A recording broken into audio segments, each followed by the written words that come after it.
You ever feel like you're going crazy because the demands that are placed on you in teaching just keep piling up and up and up and on and on and on? It's this never-ending deluge that's coming at you. Every day you feel swamped and that there's more to do and you can't catch up and there's never enough time. Spend the next 2 minutes with me and I'll show you how to defeat that feeling.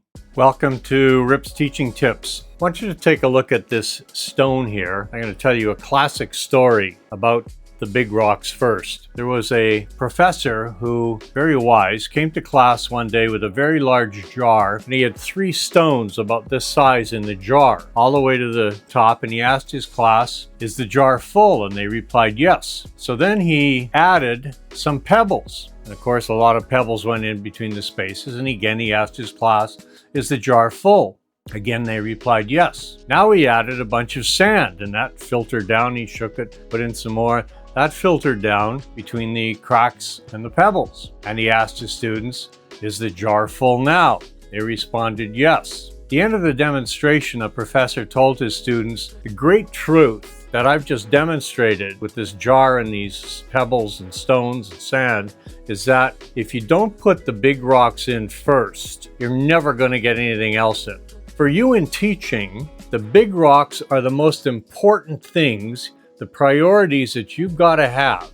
And those are really focused on classroom. You got to be ready with engaging lesson plans. You got to be ready with your assessments, and you got to be hyped up and emotionally ready to be present for your students and there for them. Those are the big rocks. They come first. Everything else is secondary. Pebbles are things like extracurricular activities, staff meetings, committee work, parent contacts, and so on. They're important, but they're not nearly as important as lesson plans, being there for your kids, good assessments, and feedback. The sand represents all those minor, often insignificant distractions that if we're not careful, they can occupy a lot of our time. I call this whole process educational triage. It's like the triage nurse in an emergency room at the hospital. The man with the heart attack gets in before the guy with the broken finger. That's critical. You need to educationally triage, put the big rocks in first, take care of those, and you'll be fine.